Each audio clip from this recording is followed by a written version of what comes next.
Sir James Fletcher has earned a unique place in New Zealand history for being a giant in two major industries, construction and racing. The first was his living, the latter his passion.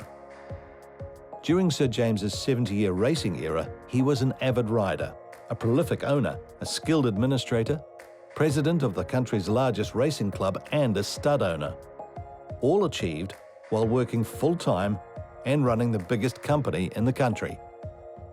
JC, or Jim as he was known by family and friends, was born in Dunedin on Christmas Day in 1914.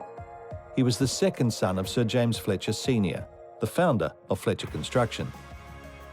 The interest in horses wasn't encouraged by his parents, but that never stopped him.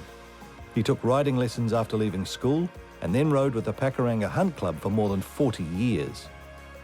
He was attracted by the thrill and ritual of the hunt. Moonfleet was his first mount.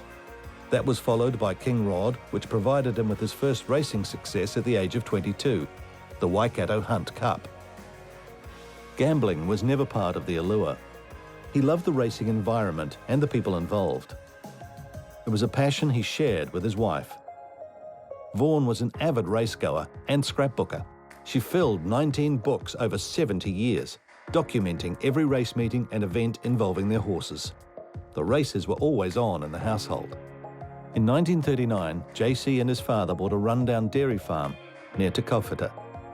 They converted it into a stud called Alton Lodge and revolutionised the breeding industry in New Zealand.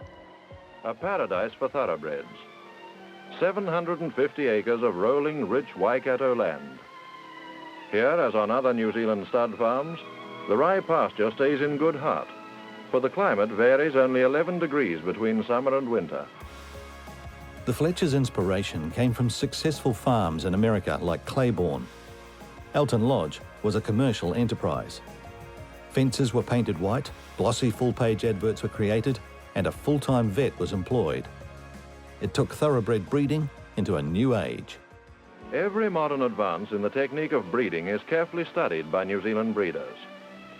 At Alton Lodge, an up-to-date laboratory is maintained for the care and treatment of their valuable stock. Heading the staff is Dr. Murray Bain, a veterinary surgeon of worldwide experience.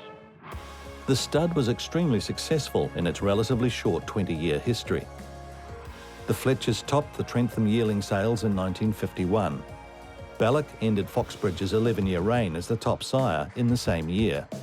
They did it again in 1952 when the Balloch-bred Del Rey won the Melbourne Cup. Del Rey's performance is the greatest for a 4-year-old since the immortal Far Lap. It takes a champion to win the Melbourne Cup, and Del Rey is a champion. Del Rey gets a tremendous reception. Balloch topped the Trentham sales again in 1956 and 57.